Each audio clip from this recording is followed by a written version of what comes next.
Good afternoon, everybody, and welcome back to Mod Driven.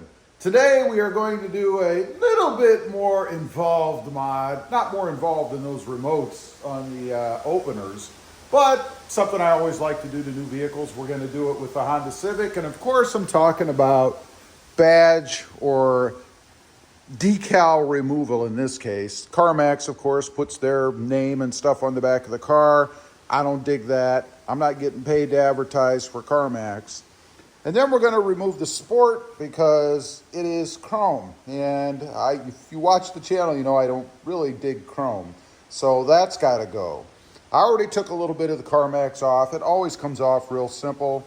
I don't know how long the car sat in Florida with the sun beating on it, baking it in, but it did leave a little bit of residue on here, as you can see right there. So we're going to have to hit it with some Goo Gone. But the way I do this, pretty simple. Hair dryer, not a heat gun.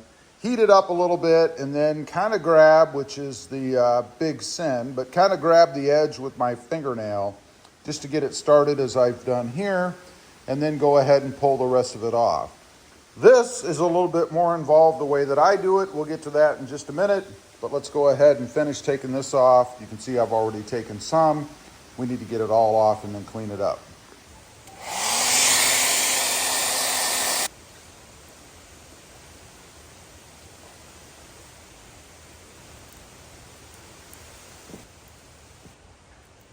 Okay, you can see it's all off. We do have the residue left, so I'll grab the Goo Gone. We're going to take care of that. Goo Gone is pretty simple. This is what it looks like, by the way, if you're unfamiliar with it. You just put it on a decent amount. You don't want it running all over the car, but you want to soak that area. So I just take a rag and kind of dab it on there. I did heat these letters up again. I find that it works better when the adhesive, is hot or warm. I mean, if you get it hot enough, I suppose you could just smear it off of there, but that is rather messy. I much prefer to let the Goo Gone do the work. So we'll see how well it works on this. Again, I don't know how long this has been sitting, how long this has actually been on the car. So it may have started to get a little bit brittle, if you will, or dry out.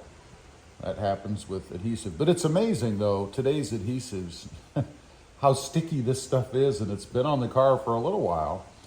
One other thing I want to add, using a rag that has some kind of abrasive to it, in other words, just folds and stuff, or more coarse cloth, is good to do because it kind of grabs the edges as opposed to a real smooth, fine type cloth, or even a rag or something like that.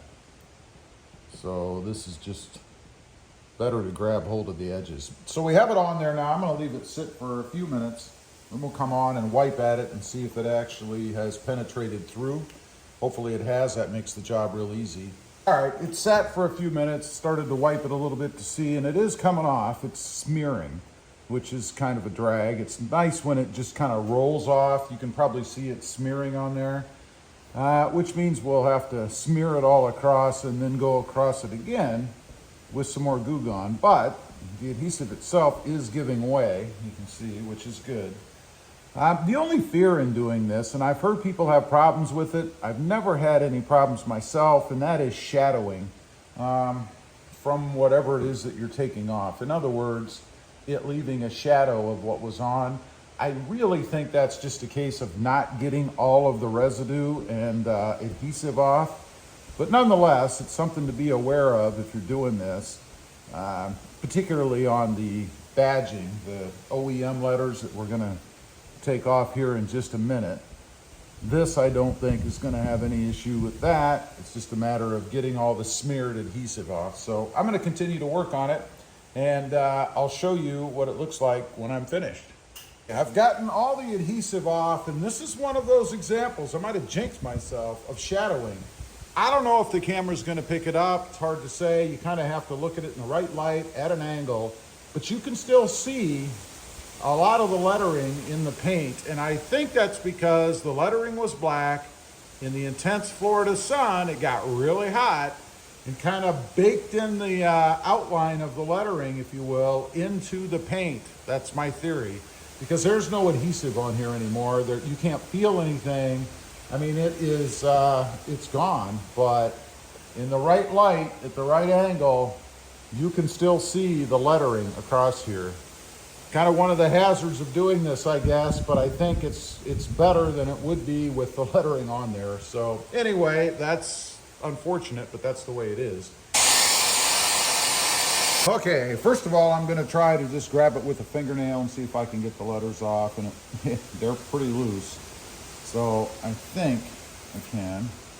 Yeah, pretty easy. And you notice there will be a lot of adhesive that sticks on with this, because there always is. But that's just part of the game. Oh wow, that one looked like it was just waiting to come off. The letters are quite hot, I'll tell you that. I did hit it for a while with the hairdryer. Ideally, the adhesive would come off with the letters, but you know that never happens, right? There you go. And we have the T left. And that'll be that. And that's it. Those came off really easy. If they don't, in other words, if you grab it with your fingernail and you're going to rip your fingernail off doing it, I usually use a real thin piece of material. Some people use dental floss, fishing line. I never had great luck with either one, especially dental floss. It would just break. So I just use a thin cloth and kind of saw underneath the letters through the adhesive.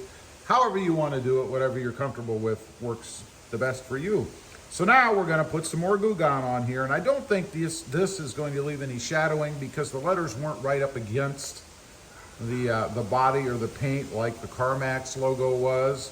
So I think we're going to be okay. All right, got it all done. This was not one of my most successful debadgings. There's a little bit of carnage, a couple of different things. First of all, where the CarMax lettering was, and again, I don't know if you guys are going to be able to pick it up, but you can see it with the naked eye. There's an A there. So I'm thinking it just kind of embedded its way into the clear coat, probably because of the black lettering and the heat. But you can't see it if you're not looking for it. And I guess if you can't see it, it's not there. So that's done.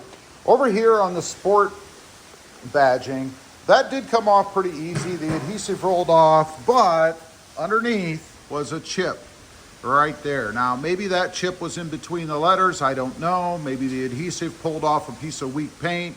I don't know. But nonetheless, it's there. There is a chip. So I do need to get some touch-up paint. There's a couple of other areas I need to take a look at that I've discovered here recently. So I guess we'll hit that as well. But the sport is gone. That just looks like a little speck of dirt. I mean, it's not really that bad. When you do things like this, of course, those little things pop out at you, but I'll never notice it just looking at it day to day. Anyway, that is the debadging so far of the car. There are some other things I'm going to do with the badging on this car. I'm not going to get rid of it, but I'm going to change it. So stay tuned for that. Leave a comment. Let me know what you think. Worth it? Or I should have just left it alone? I'd be curious to know. Also, real quick, I do have 2 additional channels. Rob Motive, all about the Toyota Tacoma, and Rob Motive JT, all about the Jeep Gladiator. Check them out, and if you're interested, why not subscribe? And while you're at it, smash the subscribe button here too. Thanks for watching. Stay safe out there. Bye.